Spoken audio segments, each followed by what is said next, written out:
to us. Which part of that was on there? All right, we're back. And I did it again. Oh, we did it again. All right, so let's just the elephant in the room. The most dangerous thing in America is Tiger Woods driving. All right, moving on. Moving on. Welcome to Cyber Unfiltered. We are having some fun today. Not at Tiger Woods' expense, of course, because he might sue us. So allegedly, we'll say allegedly. Allegedly. This is a fun week. Matt's your kids are on spring break, right? Yeah. It's I spent the morning at the office, and then I kind of trade off with Kristen when I come home because she's work from home. So it's interesting. It's interesting when you work and your kids have nothing to do. I feel like it's pre-game for summer, and we're very out of practice. Man, and you got a full house now. Yep, all 7 kids are here. Angie's getting ready for camping. I'm not sure I'm quite there yet, but you have a couple nice warm days. It's like camping season. So yeah, I'm ready. I started eyeing up the camper and cleaning it. Well, you know what's going to irritate me though? This is a good segue. This is a perfect segue. When I go camping, I can't escape the creature comforts of home. Some people like to call it glamping. I like to call it having internet so I can actually do stuff. Yeah. So, I have 2 options for internet. I have Starlink that's limited. So just in case we're in a situation, and you have Starlink too, just in case I'm in a situation where I can't get any cellular, I will pay for Starlink. If I have cellular, I use one of the big 3 to have a router in my camper that broadcasts Wi-Fi so that we can enjoy certain things. It could be sitting outside watching a basketball game, a football game, a baseball game, whatever. You made that router at home in the USA though, right? Ooh, that's the problem. So fun fact, Starlink are made in Texas. Which I only learned today. That was surprising to me. Well, let me phrase it. They're assembled in Texas. From 99.9,000%, for parts, I'm sure. Right. And where we're going with this is the FCC, in their infinite wisdom, along with the Department of Defense, I refuse to call it the other thing, and Department of Homeland Security, have decided that no foreign-made consumer routers can enter the U.S. market. So if they're being sold right now, they're fine. If they've already been sold, they're fine. But they can only get firmware updates until March 1st of 2027. And the reason, why do you think the reason is? Do you really want the answer? I don't know what the real reason is, but the claim is supply chain control. Yeah. And what happened with TP-Link. Supply chain vulnerabilities affecting critical infrastructure and national defense. Now, let's think critically here for a second, shall we?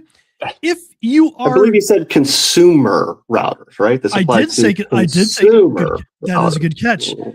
So we're worried about critical infrastructure and national defense because of a Netgear? Well, that's what they got at the Pentagon, apparently. They got a lot of things at the Pentagon. We're going to leave that one alone.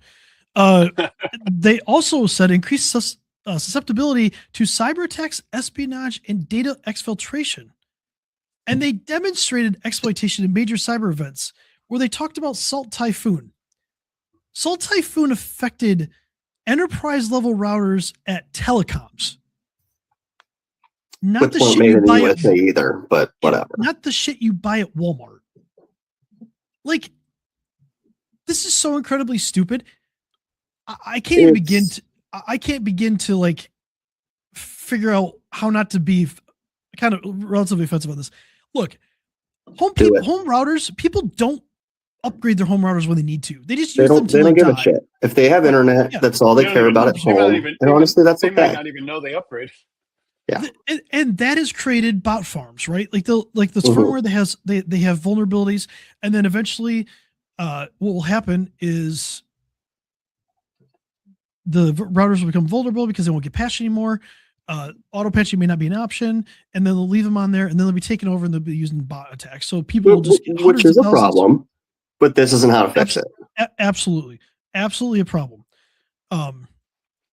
But just going through and banning stuff without ever considering how long it would take to move manufacturing here, to move assembly here, to fix the supply chain attack.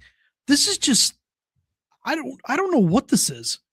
Like, there's a lot of things going on right now that are just idiotic, and this is this one's loopy, and it's not really possible. Like, it's truly not possible to make the amount of routers we need for consumers in the U.S. I don't even know what kind of time frame. Do you know what's probably a bigger risk? All the freaking TVs that get brought here. Oh yeah. You ever this is slightly on topic. I don't watch too much, but have you ever like Wireshark sniffed traffic from one of your TVs? Just curious what it's doing even when it's turned off, because there's all kinds of data going back and forth. Oh, buy a TCL TV and see how much. Well, I have one. That's why I did it. I was curious. Or IoT devices, or like anything you buy that just connects to your Wi-Fi. Like coffee makers these days are probably a bigger threat. Try buying a major appliance without Wi-Fi. Yeah, seriously, it's hard. What? It actually is hard. Yeah. I want somebody to remotely turn. Why the washing machine needs a Wi-Fi connection? I don't know. Oh, actually, that's pretty cool because then it tells you when it's done. So mine goes. It's old. It goes beep. So. This I'm going to sound real bougie here. We have a heat pump washer dryer combo that only plugs into 110. So it tells you when the washing is done and tells you when the drying is done. And then you can go. You don't have to switch loads. So the difference is there's 2 of you. There's 9 of us. I need 6 of those machines. Matt, you put one in each bedroom and then they let the kids do their own laundry and never see it. Holy shit, Bob, you're a genius. Well, it's actually pretty. I don't know how many. What is it? Quarts they measure them by? I'm not appliance expert. It will take a king size comforter, so you put a lot of clothes in there. That's actually pretty cool. Yeah.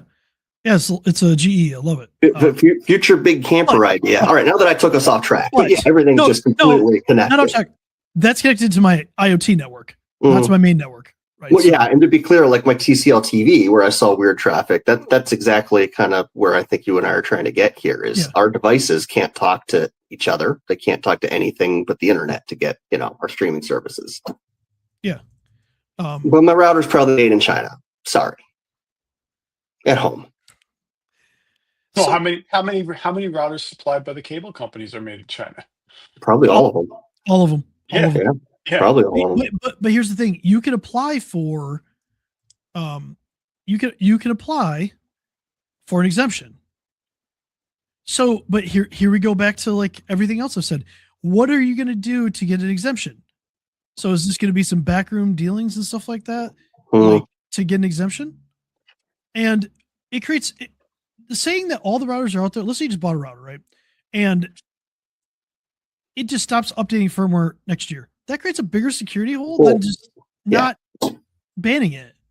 Yeah. So just to reiterate, you said if you just bought it, you can still have it, right? They're in stock. Yeah, that's not a security risk. Firmware updates for more than a year. So basically, they've literally made it less secure, not more secure. They've literally gone the wrong direction. If I buy version 2 of a consumer router today, it's okay. But if I buy version 3 tomorrow, that's already been approved and is shipping, but it hasn't came here yet, that's bad. That's literally what they're saying. There's no thought process to this. Here's the thing that how are they going to enforce it too? Vulnerabilities in this case are almost always software. There could be hardware vulnerabilities. They're mostly software. Why not put regulations in like Europe is doing, where you require the code to be looked at, require it to be secure by default, secure by design, and require them to actually submit the code. Maybe they have to submit the code for the code to be tested by an independent agency in the United States to validate that there's not any known vulnerabilities and things like that, and then force people to make updates for 5 years for a device. And this is literally what Europe is doing. It's called the Cyber Resilience Act. It's going in 27, and everything has to be secure by design. What's funny is I said this the other day, and then I looked this up, and I'm like, wow, everything I just said is true. They require mandatory security updates for 5 years and vulnerability reporting to ensure that the safety throughout the product lifecycle. We should be doing this for phones, for TVs, for routers, for everything. Why are we just arbitrarily banning something with no plan, with no supply chain? It's going to create a bigger problem than what exists by not doing anything. I can't explain it. I really can't. So now that I've just created half the people in America probably hate me for this, but anyway, Sure. we sit here and we want to help protect businesses, right? This starts at the consumer level, but how fast is it going to go to enterprise routers? Because they're not made here either. Mm-mm. And all this other stuff that we talked about, none of it's made here. And to bring it home to reshore it is so stupid expensive, and it would take a decade. It's something we're just not efficient at here. Like we're not very good at making chips here. That's the bottom line. And it's going to take so much time. Like having smart regulation and having smart standards and guidelines is so important, and frameworks. Like we used to be at the pinnacle of innovation, and we value our privacy. And I'm sorry, innovation is moving to China. We're getting our asses kicked on this. And then as far as privacy and stuff like that, you can't beat the EU. No, they're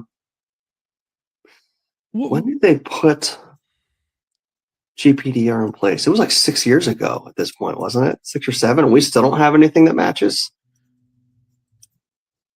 2018, I think. Yeah, 2018 okay. GDPR. Yeah, so it's 8 years. Look, so yeah, we still don't really have anything that matches that.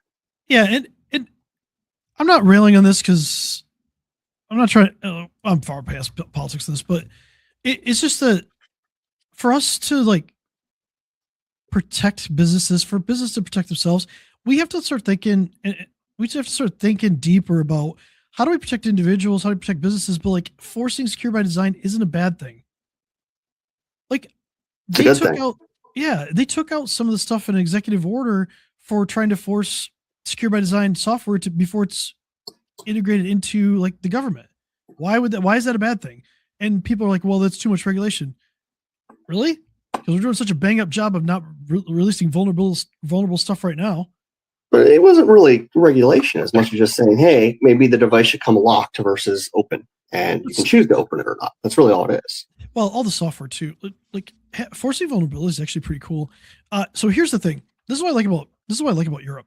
When they fine you, they give you a fine, and then they give you a percentage of your total world annual turnover or revenue. GDPR is 4%, and I think 20 million euro. If you violate this Cyber Resilience Act, it is 15 million euro or 2.5% of your total worldwide annual turnover. And I think it's basically the higher of the two. That'll keep TP-Link in check. Exactly. Put some teeth to some of this stuff. If you want, if you put teeth to it, you really want to have some fun. What Facebook get? What Meta just get fined, or they lost their lawsuit? I can't even keep track. There's been so many little ones on and off. It wasn't a lot for them though. True. Right. So, $725 million. $725 million. That was Cambridge Analytica. Hold on. That was the old one, which again was nothing for them. Let's do news.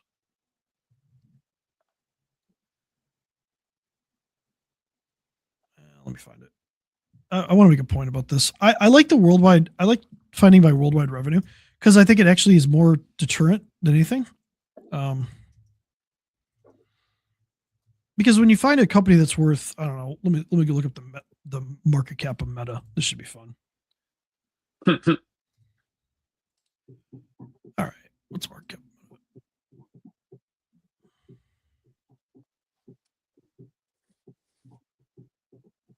1.36 trillion dollars today.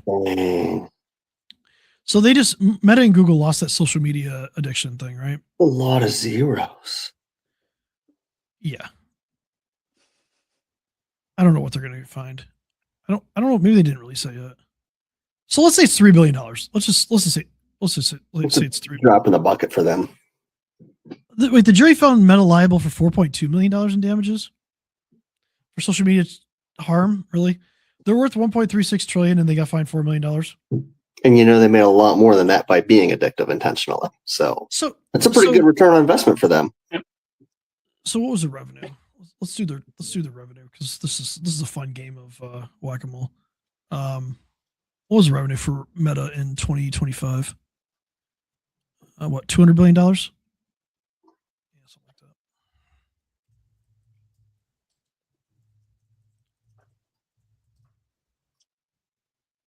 Yeah, $200 billion. So if you did GDPR, they would be basically 4% of that under gross negligence. So $200 billion, you know, something like $8 billion in fines. Mm-hmm. I think we go to 10%. I like 10%. I think that's a better. You like 10%? I like 10%. Just a few more billion. Why not? I mean, if we're going to deter people from just doing horrible stuff, or pass laws that ban them from doing certain things. But the point is like when you find somebody $4 million and they violate something, it's not a deterrent. When Europe is sitting out here saying we're going to do 2.5% if you don't do this, if you violate this, and it's worldwide, it doesn't matter where that income comes from. Mm-hmm. All right. Also during this, there's some other things that they banned, like drones and stuff like that. There are 4 that are actually granted conditional approval. 4. And that conditional approval only goes until the end of the year. So all drones grounded. Yeah, so we'll see about that. The point is it's going to be interesting to watch, and it's not really feasible to enforce either, to be honest. I don't know how they can control the supply chain like that. We want things to be more secure. We want to, Matt and I had a little bit of conversation off camera before we started. People need to be protected because they don't understand certain technologies. There are a lot of people out there that are swindling elderly, that are tricking them. They're doing stuff. We need to put in place controls and things like that that help those people be protected from that. This does not help any American family from protection. Mm-hmm. This is a burden. And if you're going to put a burden, put it on the manufacturer to make sure that things are secure. Like, yeah. I don't care where it's made. I do like the idea of the code being verified, but with what you were hinting at, I mean, what Chris and I talked about off camera was a friend of mine's grandma got hacked, which really meant she didn't know the person messaging her on Facebook wasn't Microsoft trying to help her. Nothing to do with a router at all. It's just training, learning, being cautious. But also, I mean, there's really not teeth to a lot of the laws in catching these folks.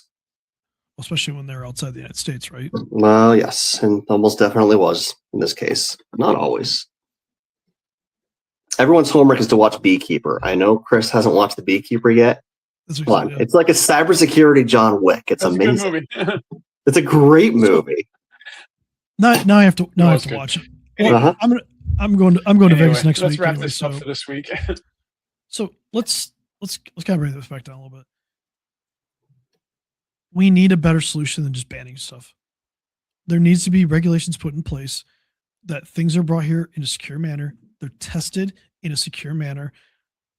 They're forced to have firmware updates for a while. Like the software on the router needs to be updated automatically. It needs to be secure. It needs to be. We could have a regulation where it's provided to a government agency to scan it, or you just have to have a third party attest to the fact that your software is secure, and then you submit that for approval. And that's the requirement, not where it's manufactured. Mm-hmm. That's not something that can be fixed in the next 2 years, mm-hmm. or in the next what we got 8 months left of the year. It's not going to be fixed. So we got to demand better of the people making these decisions, because this is going to create a bigger problem than it doesn't fix anything. It really doesn't. It doesn't benefit anybody. So you guys, I will not be here next week if there's a video. I'm getting an award in Vegas. That's the one time I'm going to mention it. So Chris is big time. Yeah, I am talking on 2 panels. It's a major award. I'm going to send you a leg lamp. Major award. Did you say lava lamp? A leg lamp to be delivered on stage. Oh, Chris needs to go back to school with his movies here, I think, between Beekeeper and Christmas Story. I don't watch a lot. I don't watch a lot of movies, honestly. I'll get you the book version. He's too busy reading the encyclopedia. Too busy reading the encyclopedia. We'll fill that joke in later. That's not really a joke, but we'll fill that thing in later. All right. Have a great week. Anyway. Bye, everyone.